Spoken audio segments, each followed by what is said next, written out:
భగవద్గీత అధ్యాయం 1 శ్లోకం 22 శ్లోకం యావదేతాన్ నిరీక్షేహం యోద్ధుకామానవస్థితాన్ కైర్మయా సహ యోద్ధవ్యం అస్మిన్ రణసముద్యమే.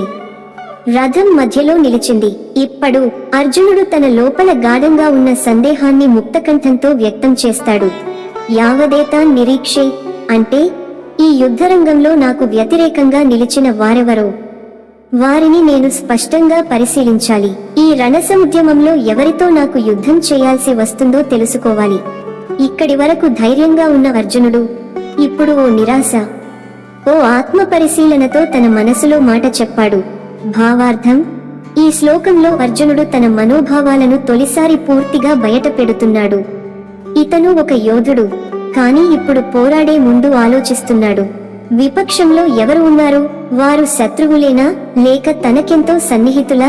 ఈ ప్రశ్నే ఒక యుద్ధ యోధుని మనసులో ఆత్మవిమర్శను ప్రారంభిస్తుంది. తాత్విక సందేశం: ఈ శ్లోకం మనకు ఒక జీవిత పాఠం చెబుతుంది. యుద్ధం అంటే శస్త్ర పోరాటం కాదు, అది మన లోపల జరిగే ధర్మాధర్మాల పోరాటం. ఏ నిర్ణయం తీసుకునే ముందు ఎవరు ఎదురుగా ఉన్నారు, ఎందుకు పోరాడుతున్నాం, ధర్మం ఎవరివైపు ఉంది అన్నీ బేరీజు వేసుకోవాలి. అర్జునుడి ప్రశ్న మనకు కూడా ఓ మార్గదర్శనం. ఎవరు మన పోరాటానికి నిజమైన శత్రువులు? బాహ్య శత్రువులా లేక లోపల ఉన్న క్షోభ, మోహం, మమకారమా? ఇలాంటి భావోద్వేగ శ్లోకాల లోతు గ్రహించాలంటే మా ఛానల్ను సబ్స్క్రైబ్ చేయండి. ధన్యవాదాలు.